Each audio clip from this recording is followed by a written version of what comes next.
Thanks, Whitney. Yeah, thank you everybody for attending this joint Arista Lava webinar, where we will be focusing on taking your broadcast control system to the next level. We'll be discussing some various workflow issues that we've come across. Depending on the scale and the architecture of the system.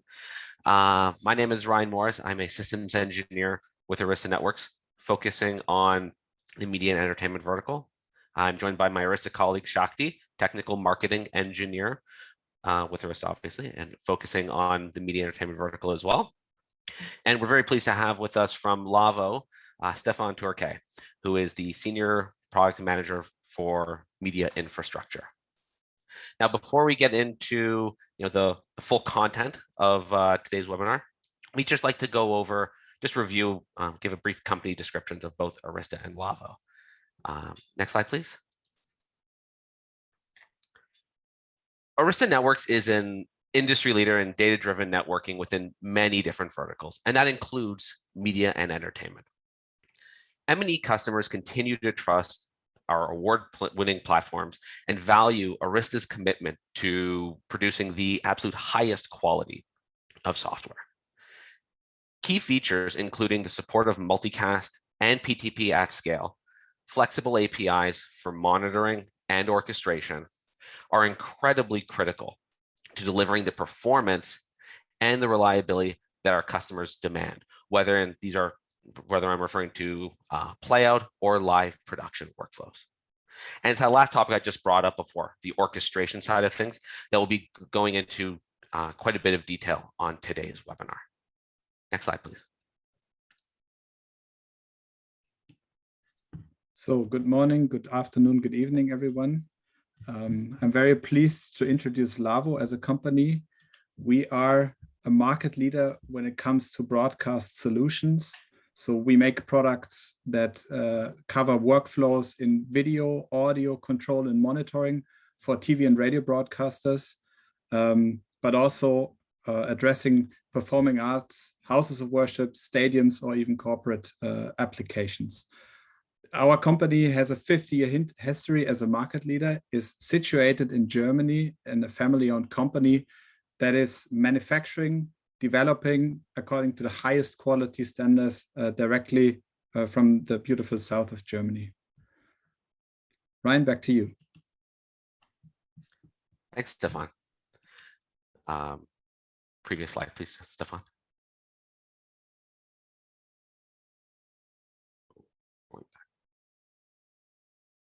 One moment.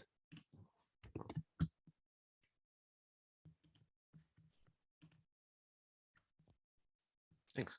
Sorry. No problem at all. So I just want to provide a brief agenda of what we'll be covering today. First, we'll be going into some detail into how a broadcast control workflow is actually managed by Lavo VSM. From there, we'll be reviewing a problem statement. Typical workflows today include a lot of multicast in their system, and they rely incredibly high on dynamic multicast protocols. And we want to identify what some of the problems built into those protocols are for our specific workflows. And with identifying the problem, we want to also review the solution. And that is Arista MCS, Media Control Service. So we want to review what MCS is and the solution that it offers, followed by how VSM and MCS have integrated together to provide customers with the workflow, with the solution that they need to build their workflows reliably. And then we'll also be reviewing some very valuable features that are included in the VSM and MCS integration. Next slide, please.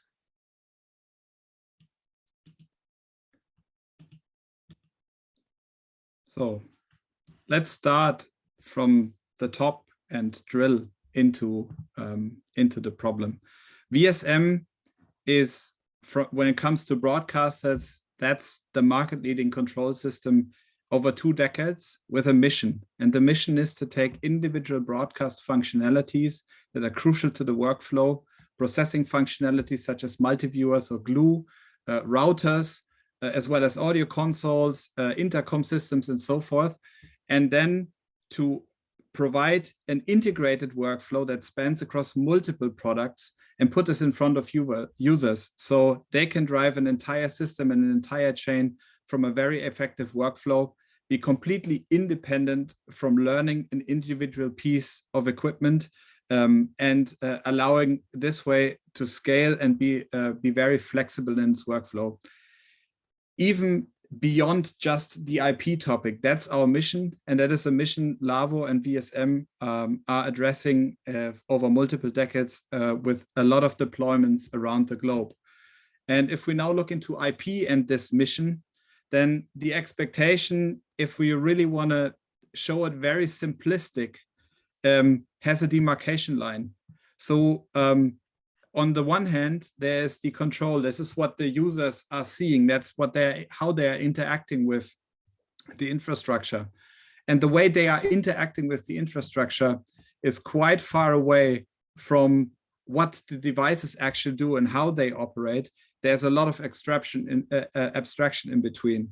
And on the other side, there's the devices with their features, their capabilities. There's the infrastructure, the network, and the mission and the job of VSM is to translate between what the user wants to do and what the infrastructure has to do to fulfill the triggered actions that the user requires for its workflow. So if we want to translate this now into what is actually needed for all of this, and forgive me for looking back, but for broadcasters, we still look a lot into the baseband days because we come from there, from the non-IP world. And this is where a lot of the workflows and the expectations and the typical ways of handling such a system from an operation viewpoint have been created and have been established. And in this environment, specifically when it comes to connectivity management, it was very comparably straightforward for the broadcast controller because there is a routing infrastructure, and that routing infrastructure is almost a one-stop shop for a controller, or there's very few devices which are interlinked, and all the rest of the functions are connected to that routing infrastructure. The nice thing for a broadcast controller, or the simple thing for a broadcast controller here, is that we go to this routing infrastructure and we give it a command and say, make a connection between this point and that point. And we have a 100% guarantee that if this infrastructure says it is executed, that this connection is happening. And if we compare this to the IP world, then all of a sudden the job of the broadcast controller shifts, because the functions that are existent are individual devices, addressable devices that have to be directly controlled by the broadcast controller. And there's also an IP infrastructure that has or has not, but to be controlled, but at least it plays a crucial role. The difference between these two elements is that while in a baseband infrastructure, I can go to one single place to confirm that my route is being made, in an IP infrastructure, I have to talk to multiple devices, potentially out of multiple vendors, translate multiple protocols and languages, just to make sure that a single connection has been made. Well, we're in this IP game for quite some time in the industry, so this is no news, but this is crucial to keep in mind if we now look into why we need the SDN orchestration and where the benefits are. Because if we compare again an operational workflow and a user operation, that is, I want camera 2 on my replay multiviewer PIP2, this will be a single button press for the operator, and then he expects that this happens securely and deterministically every time he does this.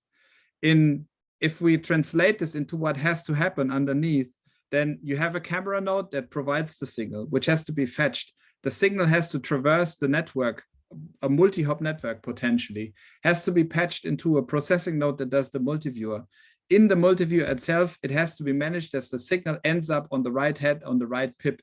Then the multiviewer head has to be put again out towards the network infrastructure to be consumed by a node that then drives the screen, where potentially again inside the node some routing needs to happen.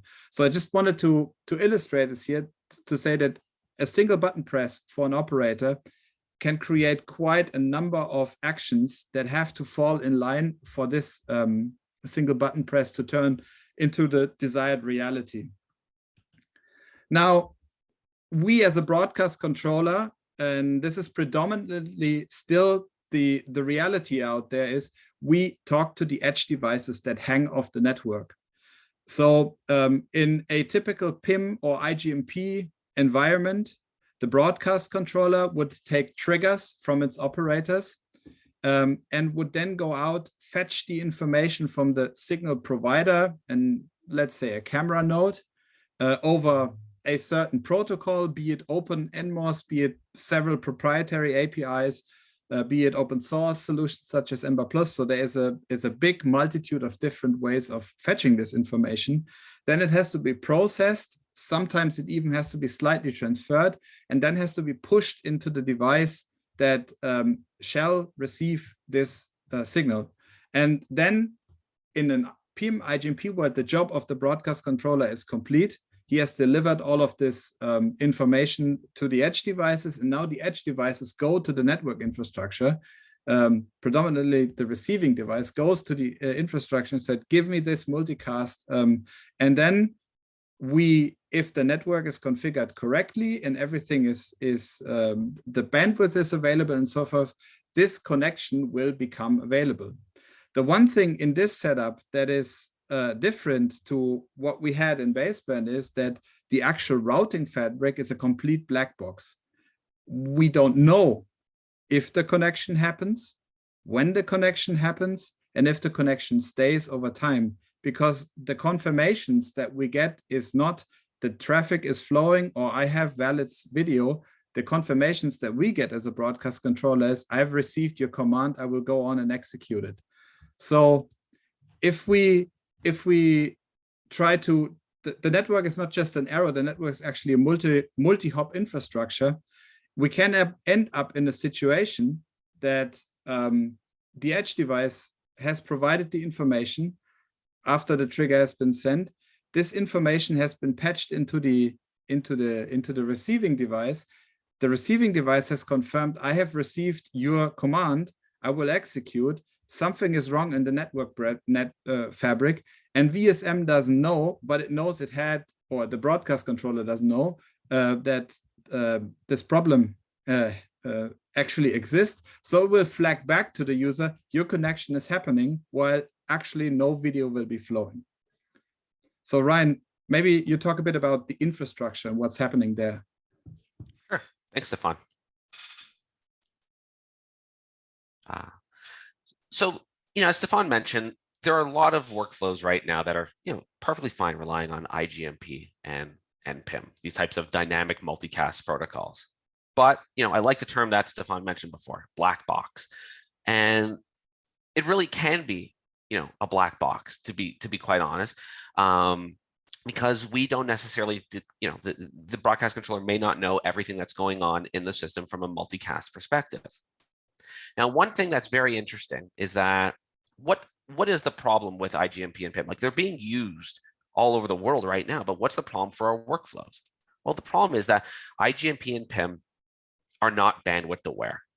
In our workflows now that we're seeing, we have thousands and thousands of multicast addresses ranging in sizes. Some are a few megabits per second, some are over 10 gigabits per second. And because these protocols are not bandwidth aware, that affords an opportunity to have some drawbacks, some pitfalls, I guess, between switch one, switch two, or however many switches are in your topology. And again, that's because multicast protocols are not bandwidth aware. So they're polite. They treat video, audio, data the exact same, even though we all know that they are not the same. So there's a hashing algorithm that is used to determine when you're going from, say, your sender to your receiver, going through switch one to switch two across multiple links. There's a hashing algorithm that's calculated to determine for that specific multicast flow, what link will that multicast flow traverse. And a hashing algorithm is based on a number of things, number of factors. And those might include the multicast group address, so 239.111, might include the source address, so 10.10.10.10, and it'll include the next hop address. All these get calculated and say the highest value wins. So based on all those factors, something that's not included in here is the actual bandwidth of the multicast flow and how much bandwidth is remaining across those links. That means that we can run into situations, and we have run into situations in spine leaf systems or when we're connecting multiple switches together, where we have a very, very uneven distribution of multicast traffic between the two switches across the links. And it can be so uneven that we may actually even oversubscribe one or two of those links. We could end up in this very odd situation where 95, over 100% of the traffic is going over one link or slated to go over one link. And the other three links might be 10 to 20, 30, 40% used. Now, when I'm talking with customers, partners about this, I do like to show this drawing in the bottom right. I ask customers, if you want to be able to route 300 gigs of traffic from switch 1 to switch 2, and you're going over 4 100 gig links, is that considered a non-blocking system?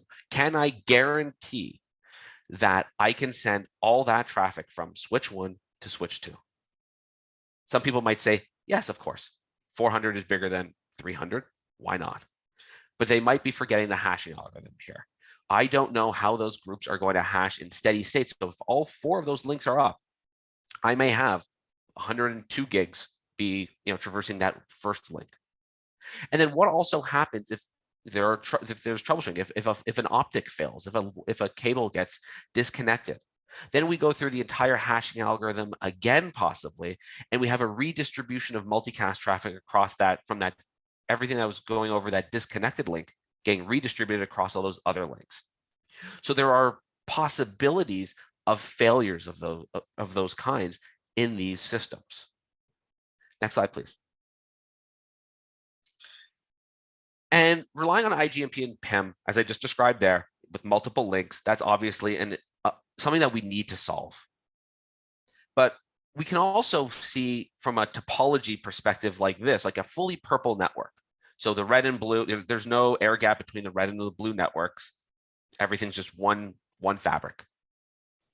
If you're relying on IGMP and PIM in this case, we can run into instances where if I'm routing red TX or the TX to the RX, the red TX and the blue TX to get to the RX on the right, they might traverse the exact same spine. They might both take spine 1, and that introduces a single point of failure, which no broadcaster wants in their system, especially if they're moving to a network with red and blue redundancy, but they're just creating a purple network. You still don't want to have a single point of failure.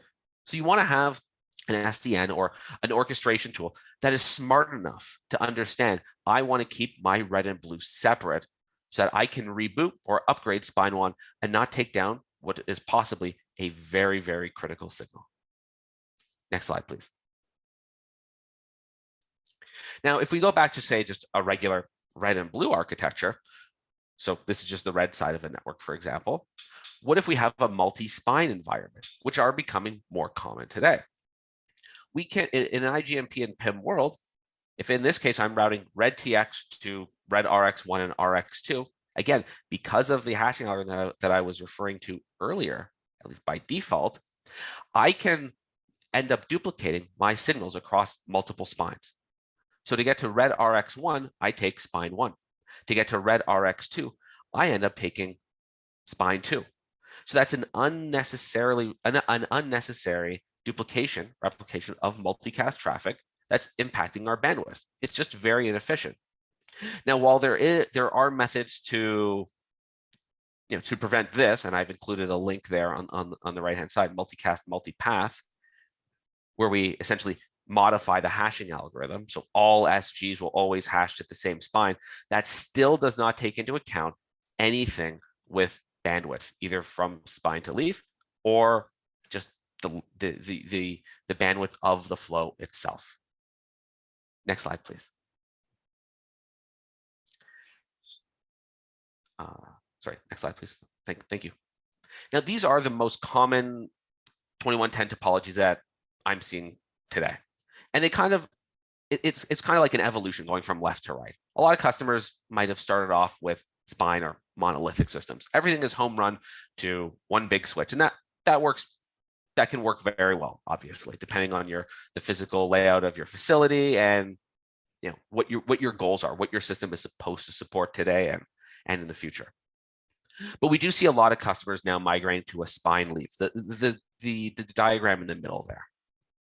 Now, some customers want to have this distributed workflow because of, again, the physical layout of their building, but also to be able to expand more, move east-west across, expand and add more leaves, and not be tied to just, say, one switch, everything home running all to one switch. And now we're seeing systems like this red and blue air gap network spine leaf with either single spines or 2 spines, sometimes even higher with 4 spines. We are seeing that.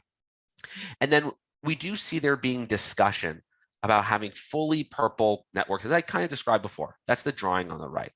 Now, they're not very common necessarily right now, but there is discussion surrounding them.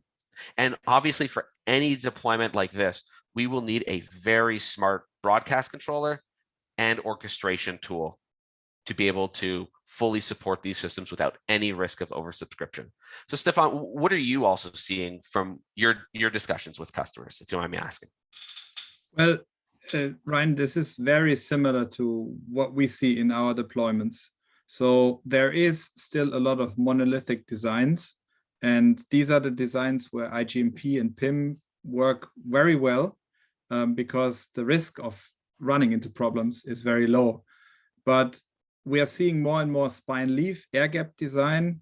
And in here, all the discussions, all the problems that you bring up are typical discussion points. And the reason to move here is the pure scale of the system, the size, the number of flows, the number of connection points, or also the drive towards higher bandwidth, such as UHD. Thanks.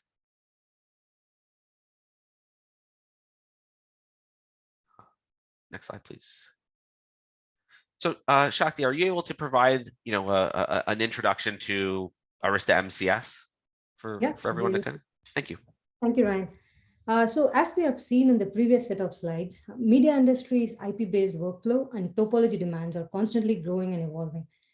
To adapt to these and to provide simple, reliable, and high-performance solution, at Arista, we have committed to build an orchestration solution called Arista's Media Control Service, MCS. This solution is built with the foundation of Arista's network data lake ecosystem and into Arista's extensible operating system, EOS, thereby making orchestration of media workflows an integral part of the overall IP operating model itself. With Arista MCS, it is architected as part of CloudVision Exchange, which is nothing but a virtualized EOS application. With this architecture, throughout its lifetime, MCS constantly synchronizes and maintains network state in a server and a client model. MCS server runs on CloudVision Exchange, and MCS clients run on every switch in the IP network. With CloudVision Exchange, MCS can also be deployed as a highly available service with data redundancy. This provides added security and redundancy for SMPTE 2110 workflows. As with every single EOS version that is released, MCS goes through rigorous quality and scale testing cycles. And so far, with MCS, we have tested for consistency and stability to up to 500,000 multicast flows across varied set of topologies. Next slide, please. Thanks. So MCS tightly integrates with VSM using open APIs and opens up visibility and control over the IP network. Therefore, IP network does not have to be a black box anymore. And broadcast operators can know exactly what's going on in the network. With MCS, VSM can provide visibility into the network and orchestrate end-to-end media workflows across flexible topologies at any multicast flow scale, all while ensuring deterministic and consistent performance. Also, the bandwidth oversubscription problem with IGMP that Ryan just mentioned can be completely avoided with MCS. MCS provides bandwidth protection and predictable pathfinding for media workflows. Since MCS and the MCS controlled media network is deployed as a client-server model, it has utmost control and visibility into the IP network, and any change in the network state related to topology, capacity, or multicast state is constantly streamed and updated within its state system database. With this information, MCS assists VSM with multicast flow orchestration.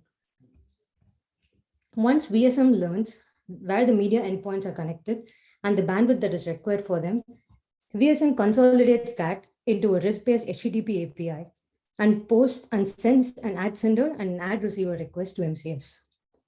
This request consists of a sender and receiver connection information, multicast source and destination IP, and lastly, the bandwidth required for the flow. With this information, the state streamed and stored within the MCS. MCS finds wherever the media sender and receiver are connected and finds the best available path that can accommodate the bandwidth required for that flow and chooses this path. And MCS only picks this path for the flows if bandwidth is available. If there are no paths with available bandwidth, MCS simply responds with an error saying bandwidth is not available. It will not program an oversubscriber link at any cost. And if there is a path with sufficient bandwidth, MCS programs static multicast routes along this path to route the media sender to media receiver. On top of this, MCS adds a layer of security at the network interface where media sender is connected. MCS creates QoS policies and ACLs at this interface to prevent any bursty traffic from affecting the network. The QoS policies and ACLs can help smoothen out this bursty traffic. And all of these configs that are pushed is pushed in near parallel time, thereby improving the efficiency and programming speed to configure the network by great fractions. For example, in this topology, if VSM is requesting to program sender 1 to receiver 1, MCS finds a path through one of the spines, which has sufficient bandwidth, and programs policies on the sender interface, static multicast routes on the sender leaf, chosen spine, and the receiver leaf. And all of this is pushed in parallel time. Regardless of the size of the salvos or the size of the network, MCS will push all of the configurations in parallel as batches and nothing is done serially. This ensures consistent and reliable performance across all flow sizes and topologies. In our example, we have assumed that all of the interfaces as layer 3 routed interfaces, but MCS also supports endpoints connected to layer 2 or SVI interfaces.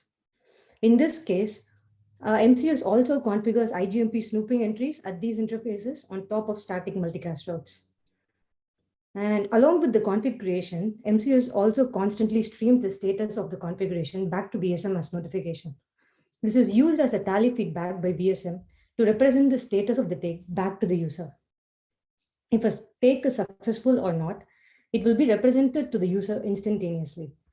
So in the above case, when programming was successful, MCS sends a success notification for the flow, and if it had failed, MCS will also send a fail notification.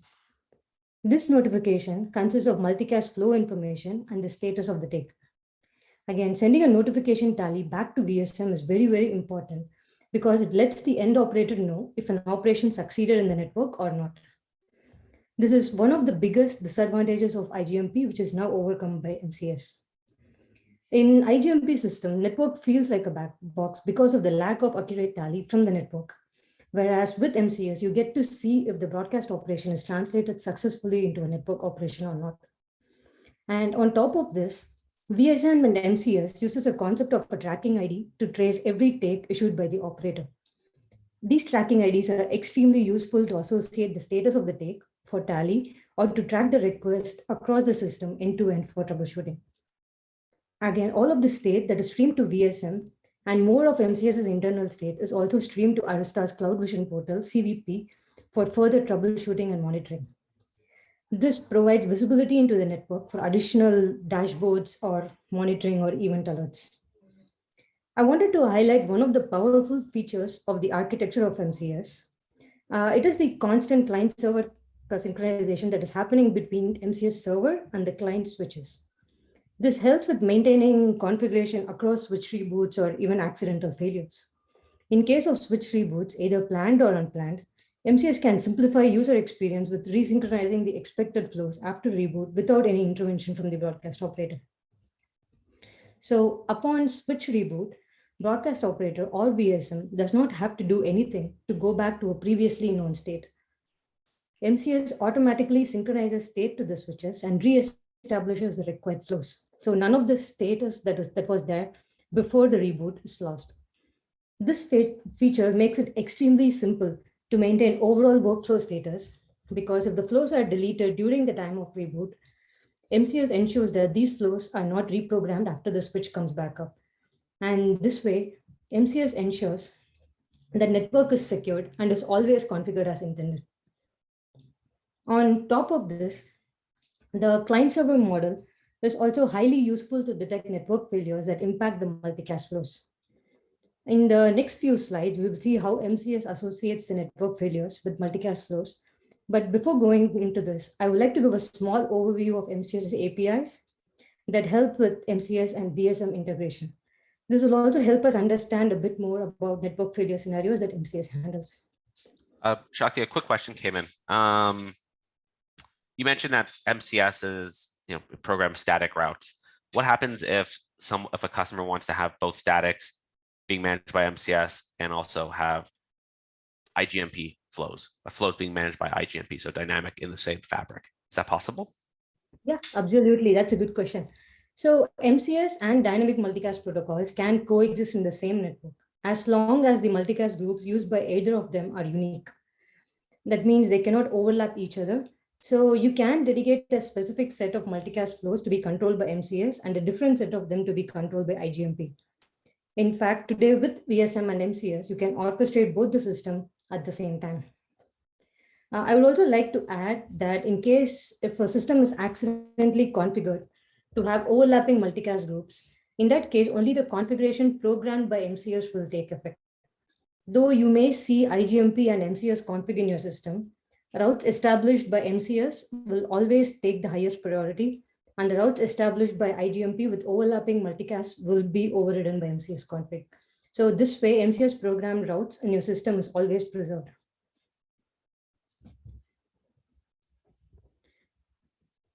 Okay, next slide, please. So to start with, MCS exposes a range of APIs for topology, for multicast orchestration, and all of these APIs that you'll be seeing over the next few slides are available as both REST-based APIs and also as streaming update APIs. And with streaming update APIs, any change in the network state is streamed and in real time to VSM for consumption instantaneously. So if there is a change in network link that's going up or down, this status will instantly be streamed back to VSM, so the status can be represented to the user. So there are APIs to provide insight into network topology, bandwidth, and multicast state. It shows exactly where network device and endpoint devices are connected. It shows the device-specific information from MAC address, host name, and interface name. And the APIs also expose the link capacity in the network. What's programmed where, what's impacted, and what has failed. Next slide, please. So along with the discovery APIs, MCS services multicast flow orchestration APIs, which is crucial for this integration.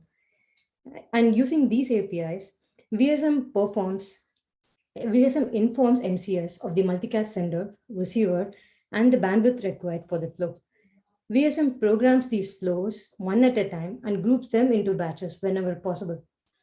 Using this capability, VSM can group salvos of any size, ranging from few hundreds to many thousands, into a single MCS request and send it to MCS to program it in one go. And from MCS standpoint, we process the request and push it down to the switches in parallel. This saves a lot of end-to-end operational time and overhead for the end user. VSM plus MCS has made programming of any size salvos across any size topology extremely efficient, thereby successfully minimizing any network-related overhead. And as you can see, the program state is also exposed back via the APIs, which are consumed by VSM to represent it to the user. Next slide, please. Thanks. We also provide additional APIs to facilitate systems that want to use the links for multiple traffic. And these are called reservation percentage APIs. VSM tells MCS to reserve a particular percentage of bandwidth on a link. This ensures that only the reserved percentage is utilized and available for MCS to program the flow. For the remaining percentage, it can be used for any other traffic that is decided by the user, be it unicast or IGMP. In our example, we see that we are only allowing MCS to use 90% of the link capacity on that particular interface. The remaining 10% can be used by anything else. Again, the bandwidth availability reservation that we have programmed, utilization of that link is also exposed by MCS's interface bandwidth API. These APIs also expose the VLAN configuration state on that interface, thereby exposing as much information about the interface that is useful for orchestration.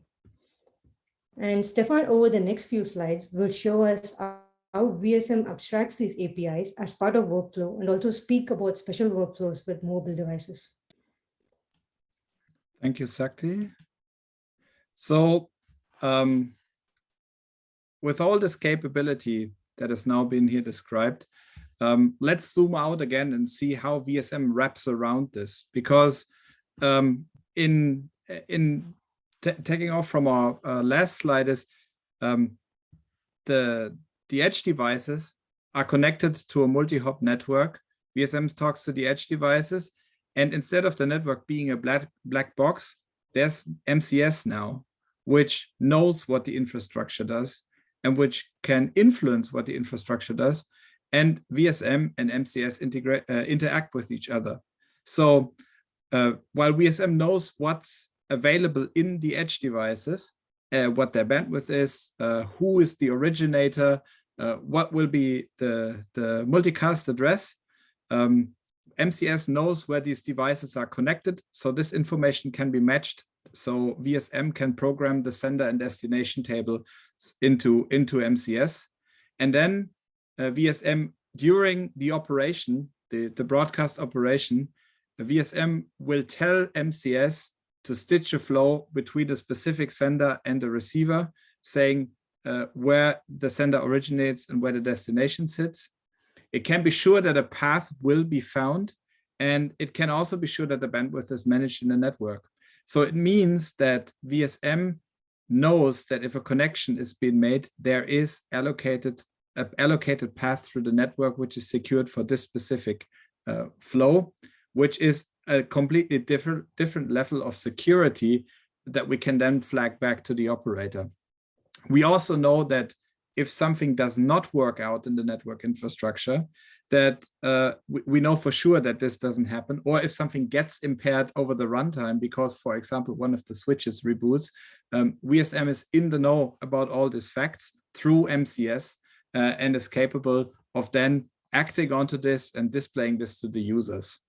We also get a consolidated information over the entire topology about who's connected where, which allows us to, first of all, maintain a mapping between a signal and where it sits on the network. It also allows us to track that if a device gets reconnected in the network fabric over time.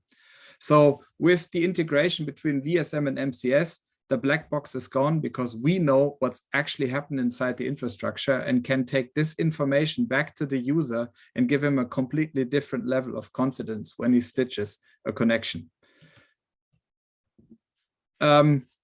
So to make it a bit more visual, how does this look towards VSM? What you see here is basically a way of showing the API and the critical features of the API and a typical succession. So again, VSM knows that signals exist and maintains signals in the entire infrastructure. VSM will then be told by the MCS what's the connectivity state, and also knows this for the destination. So once this table of possible connections, including their individual bandwidths, is established, VSM will tell MCS, please, on a user integration, please make a route between switch 1, port 2, to switch 5, port 3, with a bandwidth of 3 gigabits. And it also is in the know that if something was previously connected, it will tell MCS, please clear a pre-existing route. So to make sure that actually not utilized or not required connectivity anymore is properly being taken away and the bandwidth is freed up for other signals. And in here, the red state indicates that this has been sent to MCS with the request to delete or clear these existing routes. The green state says we've asked MCS to establish the routes and it's still in progress. And the white state says these are existing routes which are in there. Through this visibility and through this layer, we also get the notification of saying if something was impaired, for example, because a link got down or a switch was rebooted. We also compare between the routes that are existing in an MCS system and the routes VSM has requested to see if there's a mismatch and see if there's routes in the system which are orphaned. So all of this information is available and is created by VSM's knowledge of what is the end-to-end desired routing and MCS's knowledge of what's actually happening in the network. To give you an idea about what the user will see of this, or how will this happen or will this be flagged to the user in a typical route stitching situation. So if a user tells VSM to establish a connection between a source and a destination through a network fabric, VSM knows that this connection is the desired connection, and it will now go out and instruct the infrastructure, all the associated devices, to establish this route.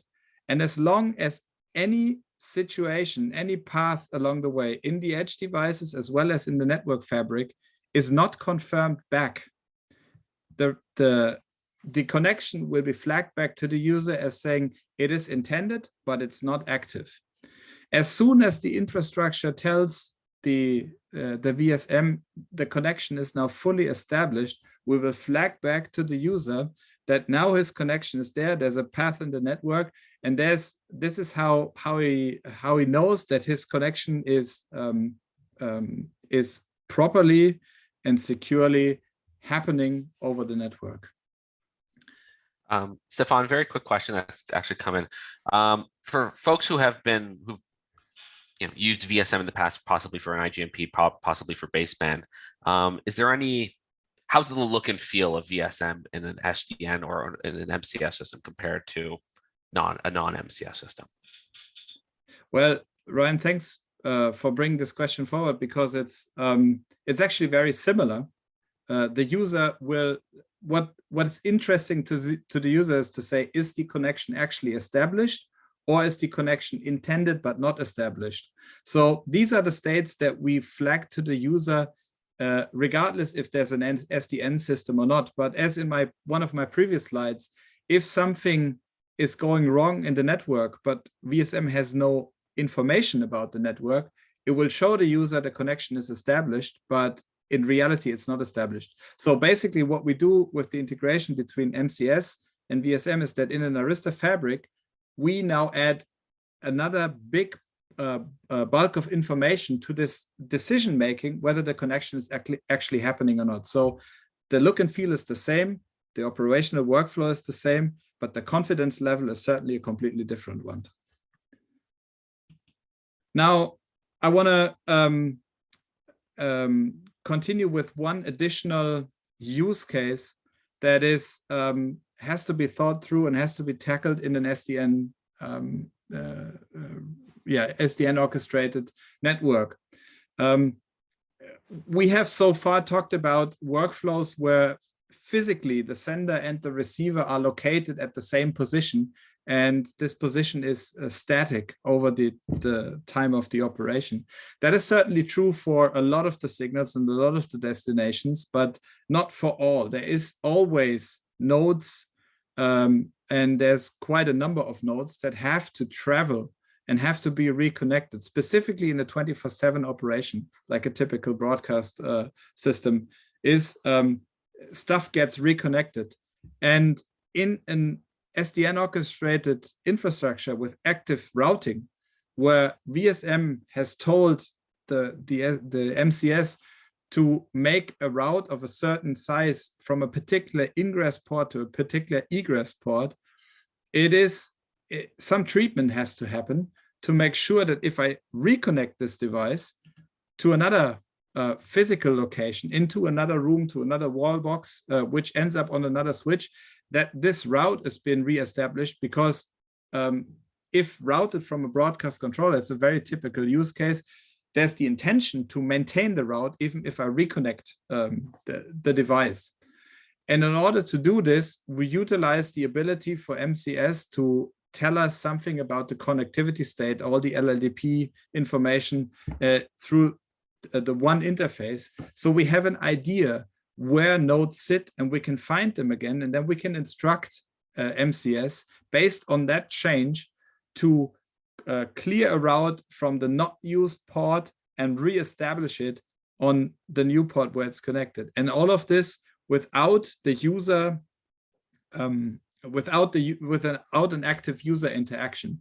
Now, such a behavior can, for some devices, be desired and for other devices not be desired. So we qualify senders and receivers and signals as movable and other signals as non-movable to give the system designer a very clear demarcation line between the intended dynamic and to allow for this while preventing unintended rerouting with consequences over the network fabric. So Ryan, I may hand back to you.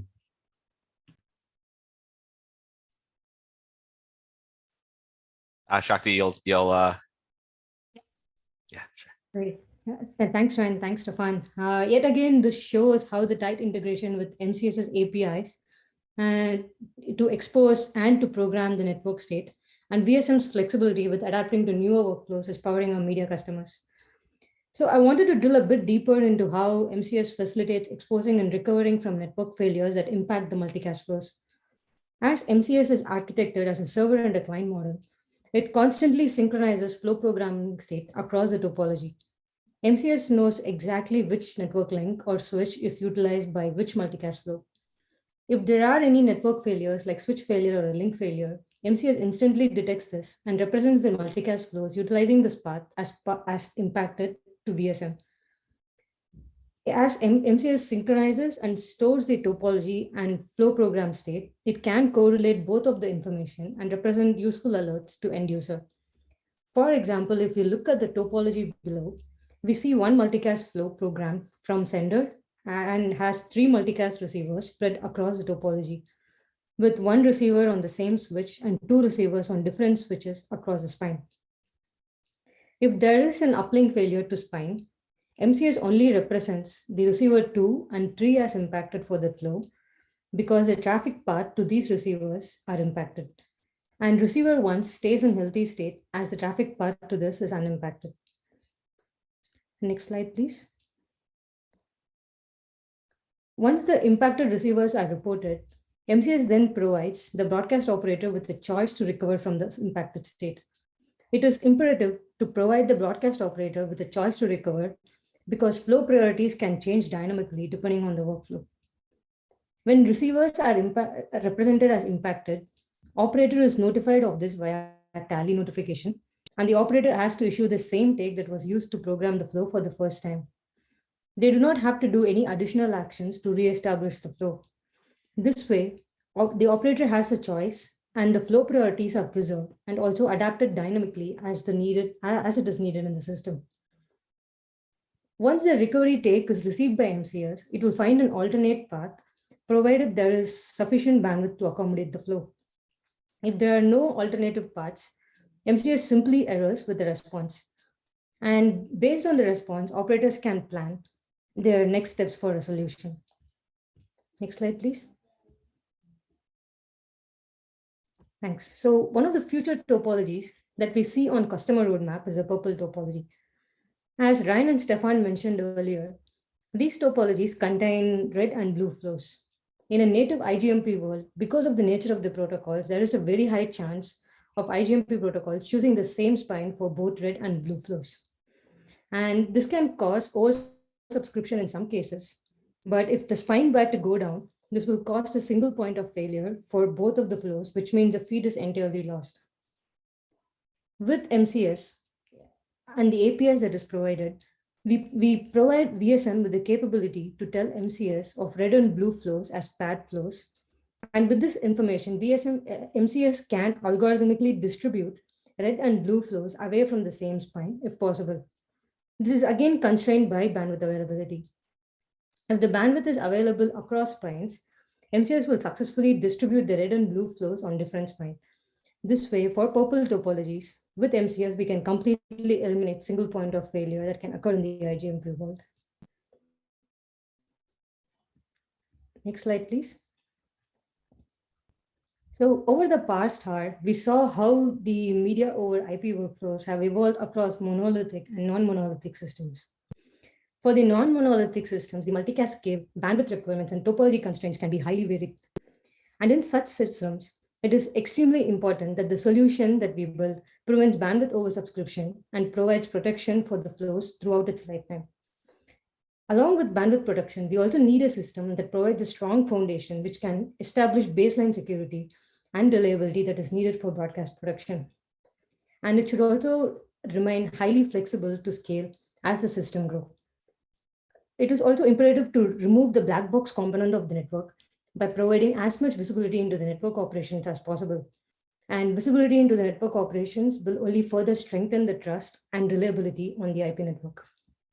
We have a solution today with Arista's MCS and Lavvo's VSM that is built on these strong foundational principles and still has a huge potential and adapt to media industry needs. While MCS abstracts the network topology from VSM and simplifies all network-related operation, it allows VSM to be responsible for managing the endpoints. Yeah, and for VSM, there's an upside integrating with MCS, because with one integration, we're now capable of dealing with a lot of different topologies, a lot of different tools that have been made available to us and to the broadcast users in one go. And it allows for a multitude of systems that can be built in a very strong and very tight integrated operational workflow between VSM, a great diversity of endpoints, and a strong Arista network fabric. And this is possible, and this is something Lavvo is very proud of, because there's a very strong partnership between Arista and Lavvo. There is a lot of Arista Lavvo systems in operation out over the entire globe. And with the integration between VSM and Arista and the MCS, we have brought this partnership to a new level. The teams on the R&D side directly work together and have built this solution. They work jointly on deployments. And while continuing this is not only an episode, this is a continuous integration between the two companies. And we from the Lavvo side look very much forward to deploy a lot more system using these powerful capabilities that we've presented you in the last hour.